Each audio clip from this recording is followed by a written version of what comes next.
Well, it looks like we got something to talk about. There's something happening in Vegas. Looks like we have something to talk about here.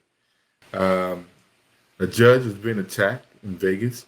We're going to examine a bigger clip just to kind of react to it and see how we feel about it.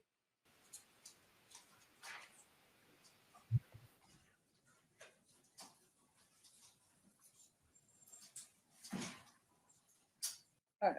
This is time set for entry of judgment and position of sentence. Is there any legal cause or reason why judgment should not be pronounced against you at this time?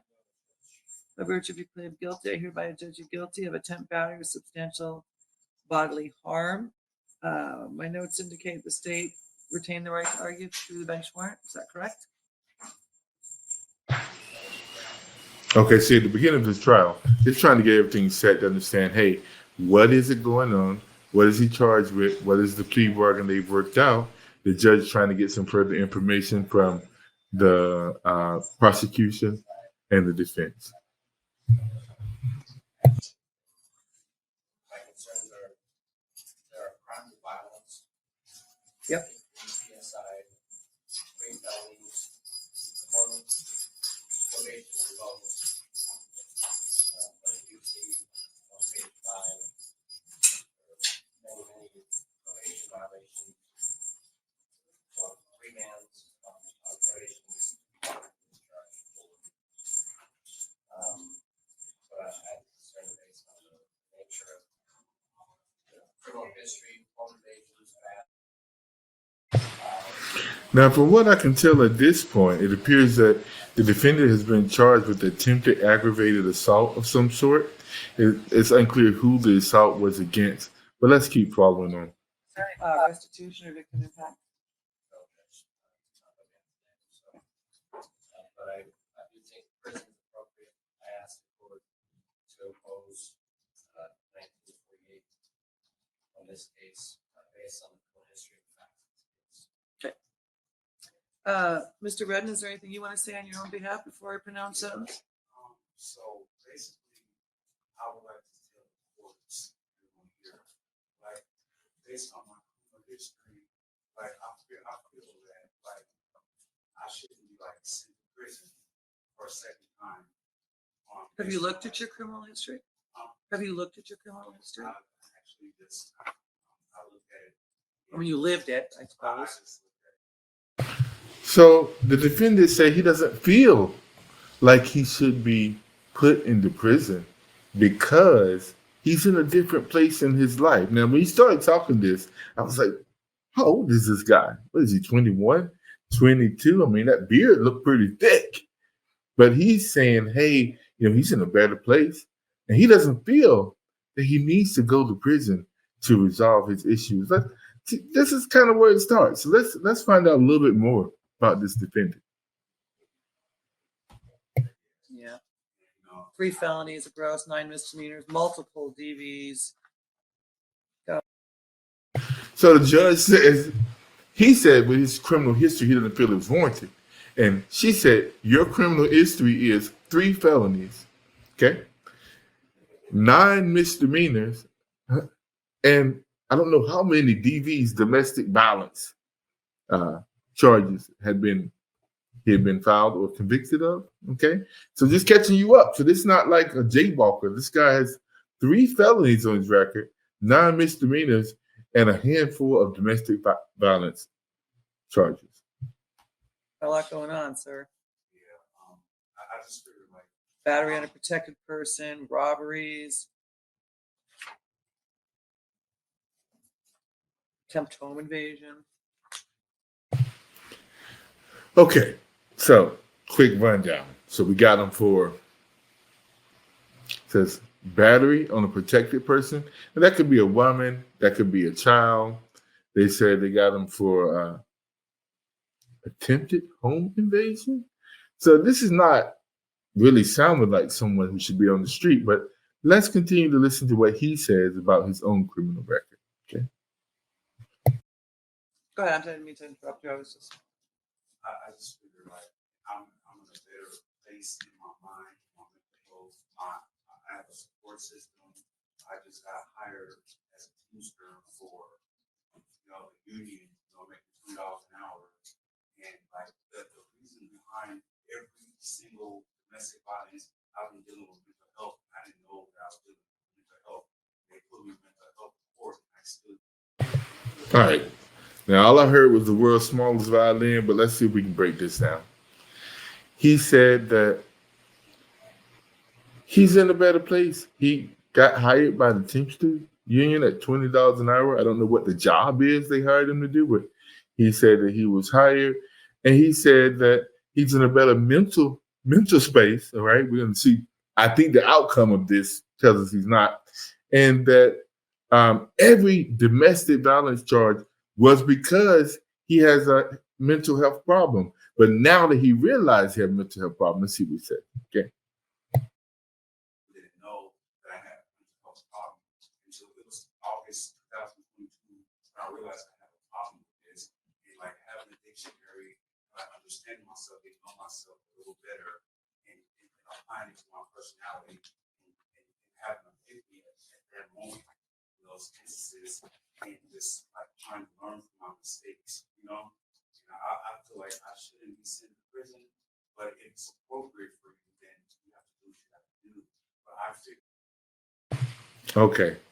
We heard a lot about this guy's feelings again, but at the heart of his argument is that until like a year ago, he didn't realize that he really had a mental health problem.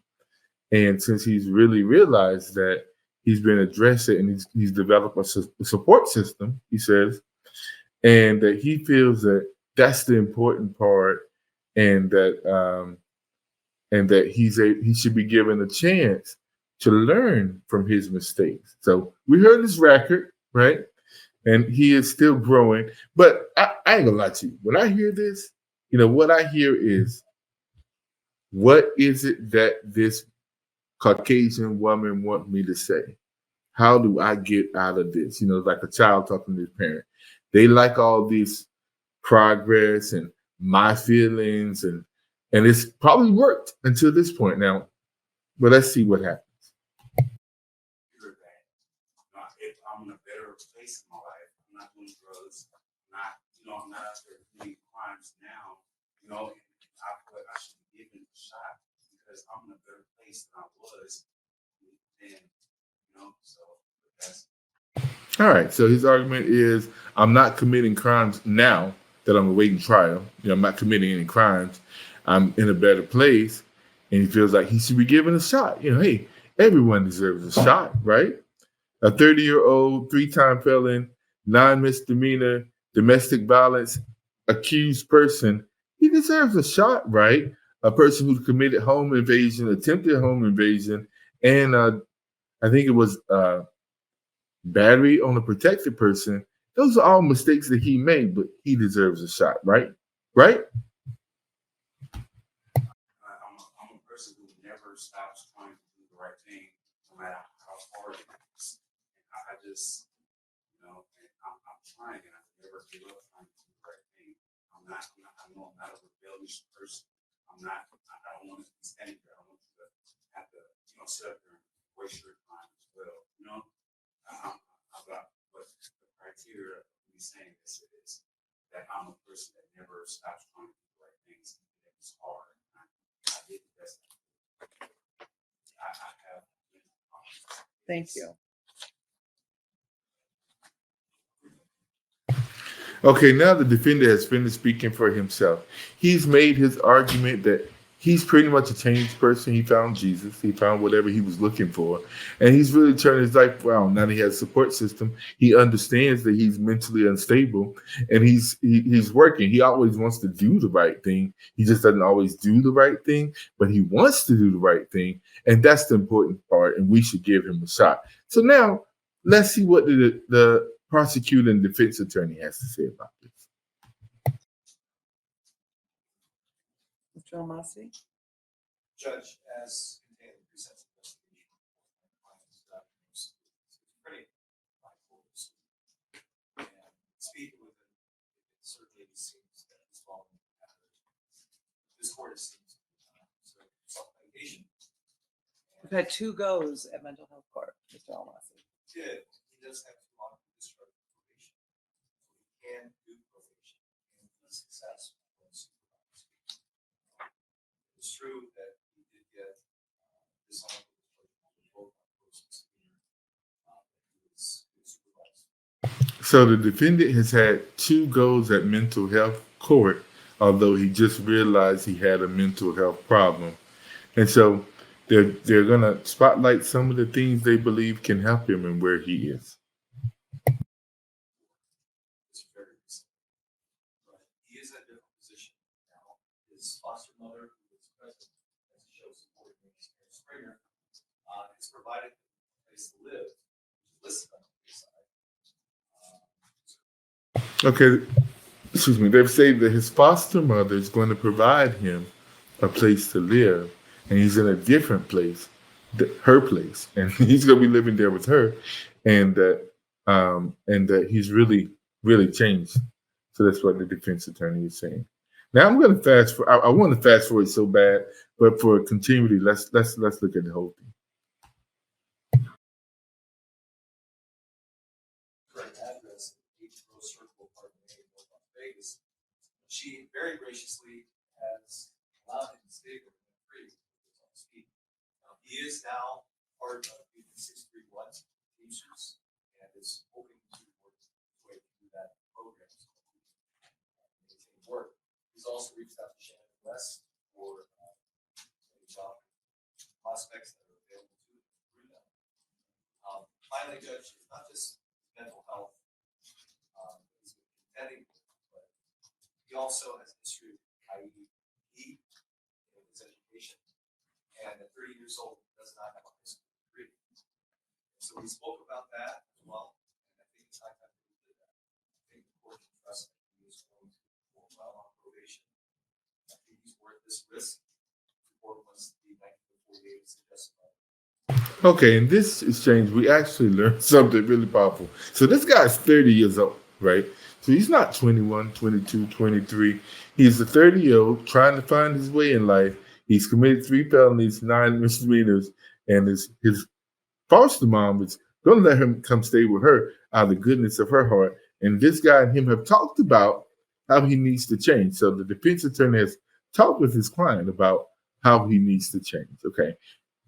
By the DA, I would have no issue with that. Suspended rather than just sent to prison for makes more sense given the circumstances and his ability to do probation since that's what he did something. I appreciate that, but I think it's time that he gets a taste of something else because I just can't with that history. In accordance with Okay, the judge listened to the defense attorney who made a plea for probation, right? And she said, you know what? He's had the mental health court twice. Yeah, probation. She thinks he needs a taste of something different than probation. And so this is what happened. the laws of the state of Nevada, this court.